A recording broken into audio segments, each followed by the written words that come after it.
a WikiVidi Documentaries production. Don't forget to like and subscribe. Enjoy. Chewbacca defense. In a jury trial, a Chewbacca defense is a legal strategy in which a criminal defense lawyer tries to confuse the jury rather than refute the case of the prosecutor. It is an intentional distraction or obfuscation.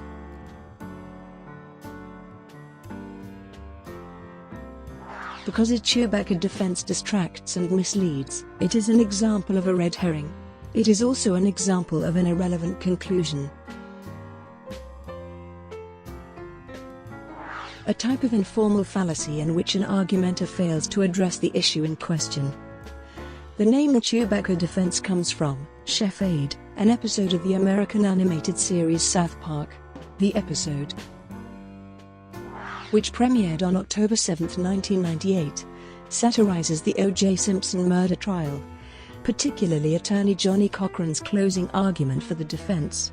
In the episode, Cochran bases his argument on a false premise about the 1983 film Return of the Jedi. He asks the jury why a Wookiee like Chewbacca would want to live on Endor with the much smaller Ewoks when it does not make sense. He argues that if Chewbacca living on Endor does not make sense, and if even mentioning Chewbacca in the case does not make sense, then the jury must acquit. In the Simpson murder trial, the real Johnnie Cochran tried to convince jurors that a knit cap did not constitute a disguise, after telling them that prosecutor Marcia Clark talks about O.J. being very, very recognizable. It's no disguise.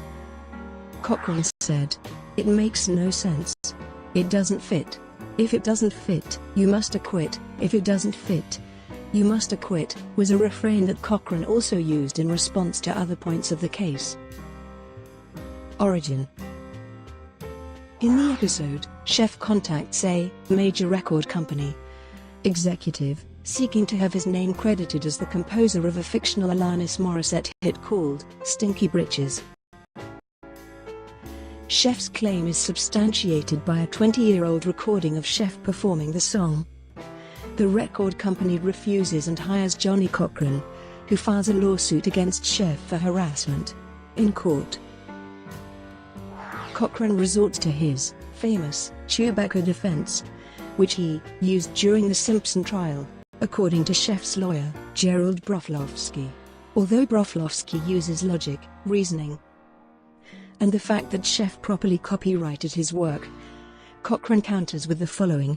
This statement is a parody of Cochran's closing arguments in the O.J. Simpson murder case, where he says to the jury, "If it doesn't fit, you must acquit." He was referring to a courtroom demonstration in which Simpson appeared unable to put on a pair of bloody leather gloves found at the murder scene, and his house over the medical gloves he was wearing. In the episode, Cochran's defense is successful.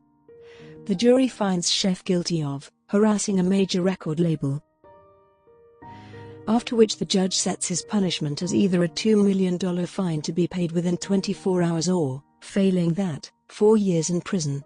Ultimately, a Chef Aid benefit concert is organized to raise money for Chef to hire Cochran for his own lawsuit against the record company.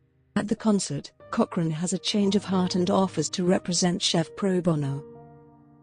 He again successfully uses the Chewbacca defense, this time to defeat the record company and force them to acknowledge Chef's authorship of their song. In the second use of the Chewbacca defense, he ends by taking out a monkey puppet and shouting, "Here, look at the monkey.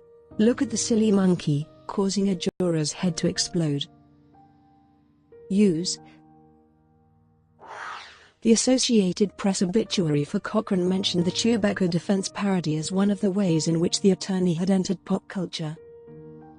Criminologist Thomas O'Connor says that when DNA evidence shows inclusion, that is, does not exonerate the client by exclusion from the DNA sample provided,